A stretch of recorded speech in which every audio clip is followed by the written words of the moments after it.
Albert Buhlmann est aujourd'hui connu comme le père de l'algorithme de décompression le plus utilisé dans le monde, mais ce résumé est quelque peu simpliste. En 1952, alors qu'il n'a pas encore atteint la trentaine, il dirige le laboratoire de recherche en physiologie cardio-pulmonaire de l'université de Zurich.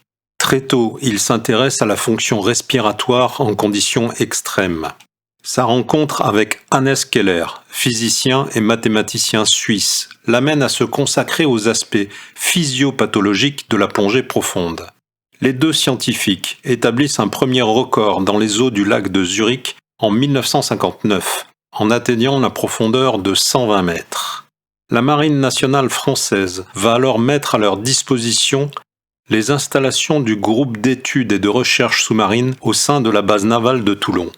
En novembre 1960, Keller atteint 250 mètres dans le caisson de simulation hyperbare du Gers. En avril 1961, retour dans le sud de la France. Cette fois, Keller atteint la profondeur record de 300 mètres. En 1962, avec le soutien financier de la compagnie pétrolière Shell, Keller conçoit une tourelle de plongée, baptisée Atlantis, et équipée d'une trappe permettant à des plongeurs d'intervenir sur des plateformes de forage. Les premiers essais confirment l'intérêt de la méthode. Devenue obsolète, la cloche de plongée Atlantis est modifiée pour servir de chambre pressurisée.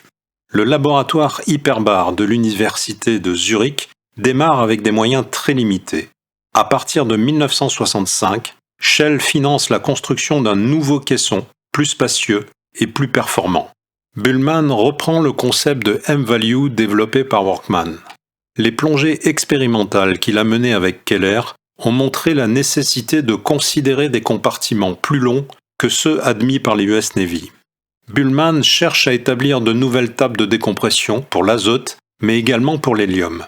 En 1969, l'armée suisse inaugure sa propre école de plongée, mais les tables calculées au niveau de la mer ne sont d'aucune utilité pour une immersion dans les lacs alpins.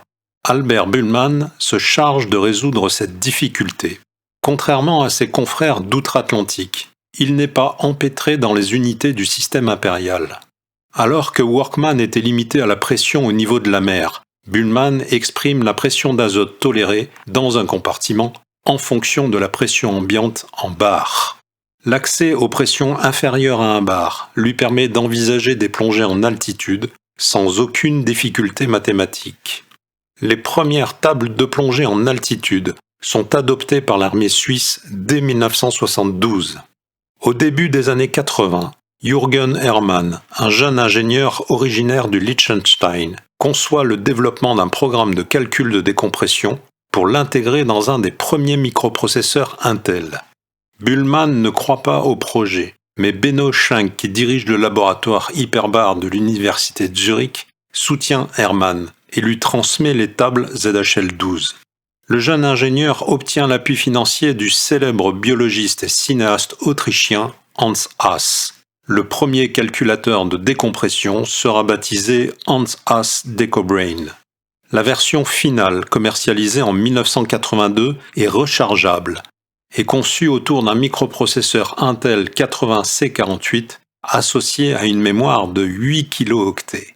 La première opération réalisée par le programme du DecoBrain consiste, dès la mise sous tension, à mesurer la pression atmosphérique. Cette donnée permet de déterminer le jeu de table qui sera utilisé pour le secteur d'altitude correspondant. Le calculateur DecoBrain intègre en effet 5 tables de décompression différentes, pour des altitudes allant du niveau de la mer jusqu'à 2500 mètres. Les premiers utilisateurs rapportent quelques cas d'accidents de décompression, heureusement sans gravité. Le docteur Max Hahn, de l'Institut de biophysique et de médecine de Düsseldorf, est chargé de l'analyse de ces cas. Il apporte les améliorations nécessaires aux tables Buhlmann originales, notamment dans le cas de plongées successives. Buhlmann approuve ces changements. En 1983, Buhlmann publie un ouvrage qui fait référence dans le domaine de la décompression. Une traduction anglaise paraît en 1984 sous le titre Decompression Sickness. Les paramètres ZHL-12 deviennent publics.